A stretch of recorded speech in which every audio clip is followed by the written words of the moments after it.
Indonesia, negeri yang kaya akan sumber daya alam. Salah satunya gas alam.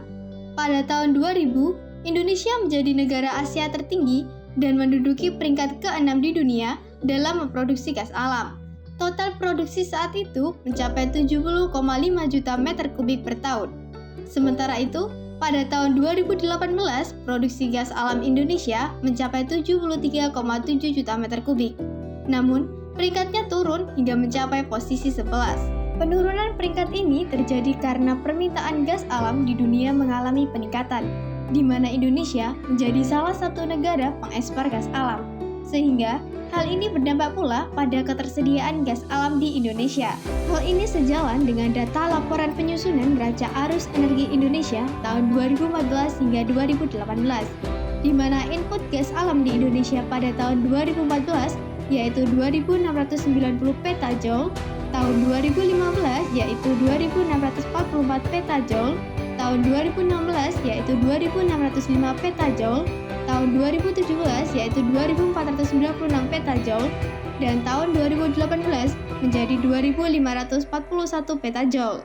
Naik turunnya ketersediaan gas alam pada data tersebut tentunya akan mempengaruhi pada hasil produksi gas alam di Indonesia. Akibatnya, pada tahun 2019, Indonesia melakukan impor gas alam untuk melindungi industri dalam negeri. Diprediksikan pula, pada tahun 2040, permintaan gas alam cair dengan pembakaran yang lebih bersih meningkat 3 kali lipat. Saat ini, gas alam yang ada di Indonesia masih memiliki kandungan pengotor yang tinggi. Kandungan tersebut adalah CO2 sebesar 31,48 hingga 34,10% dan H2O sebesar 2,17 hingga 3,37%, yang sangat berpengaruh dalam dunia industri terutama perpipaan, karena dapat menyebabkan pengkaratan dalam pipa dan terbentuknya hidrat yang dapat menyumbat aliran pipa. Berdasarkan paparan permasalahan di atas, maka diperlukan sebuah proses untuk mengurangi kandungan pengotor CO2 dan H2O di dalam gas alam. Berdasarkan jurnal oleh Fatimura dan Fitriyanti tahun 2018, di mana tingginya kandungan CO2 dapat mengurangi nilai bakar dari gas alam, sedangkan air dapat menyebabkan tingkat kecepatan korosi. Proses penghilangan pengotor ini disebut dengan proses pemurnian dehydration. Hingga saat ini, teknologi yang digunakan pada proses pemurnian dehydration oleh industri gas alam terbesar di Indonesia, tepatnya Jawa Timur, menggunakan proses absorpsi dengan larutan triethylene glycol atau TEG dalam kolom absorber.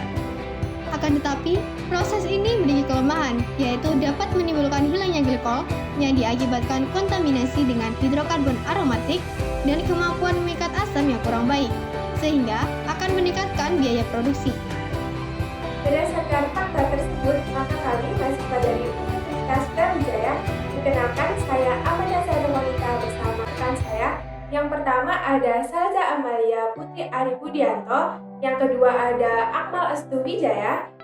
Kami mempersembahkan inovasi kami yaitu DEA Hybrid, proses dehidrasi dan carbon capture gas alam menggunakan partikel hybrid silika sodium poliakrilat karbon aktif dengan metode adsorpsi. Dipilihnya packing kolom absorber yang berisi partikel hybrid silika sodium poliakrilat ini dikarenakan pada silika memiliki gugus silanol dan siloksan dengan ikatan hidrogen yang kuat, dan nantinya akan termodifikasi bergabung bersama sodium poliakrilat sehingga dapat melindungi silika dalam keadaan asam yang tinggi saat dilakukannya proses dehidrasi gas alam. Untuk meningkatkan daya serap dari silika gel, dibutuhkan senyawa pengikat lain berupa sodium poliakrilat, di mana sodium poliakrilat ini juga memiliki gugus fungsional hidrofilik yang melekat pada backbone polimer dan tidak larut dalam air karena adanya ikatan crosslink antar network dalam rantai. Maka, diharapkannya dengan dibentuknya kedua partikel ini dapat menjadi partikel hybrid yang memiliki daya serap dan kapasitas penyerapan yang super absorben dengan kapasitas penyerapan sebesar 200 gram air per gram polimer. Sedangkan, ditambahkannya karbon aktif pada kolom absorben bertujuan untuk menyerap CO2. Berikut kami tampilkan desain alat kami, di mana pada bagian depan terdapat kolom absorber yang terbuat dari bahan akrilik, yang di dalamnya terdapat karbon aktif dan silika sodium poliakrilat. Yang kedua adalah manometer manual dengan bantuan kertas milimeter blok yang digunakan untuk mengukur tekanan. Yang ketiga adalah flowmeter yang digunakan untuk mengukur laju alir gas. Selanjutnya, pada bagian belakang alat kami terdapat kolom mixer sebagai tempat proses mixing gas. Dan yang terakhir adalah tabung gas sebagai tempat penampung input dan output gas.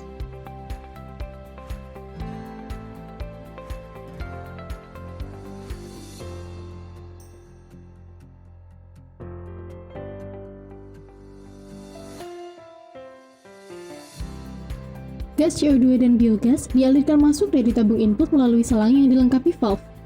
Gas dari tabung diteruskan ke manometer untuk dihitung tekanannya. Kedua gas akan dicampur dalam kolom mixer. Gas hasil campuran dihitung tekanannya dengan manometer. Gas masuk dalam flowmeter untuk diatur kecepatan alirannya dan menuju kolom adsorber untuk proses adsorpsi. Diukur kembali tekanannya dengan bantuan manometer. Gas hasil akhir adsorpsi dikumpulkan di tabung akhir.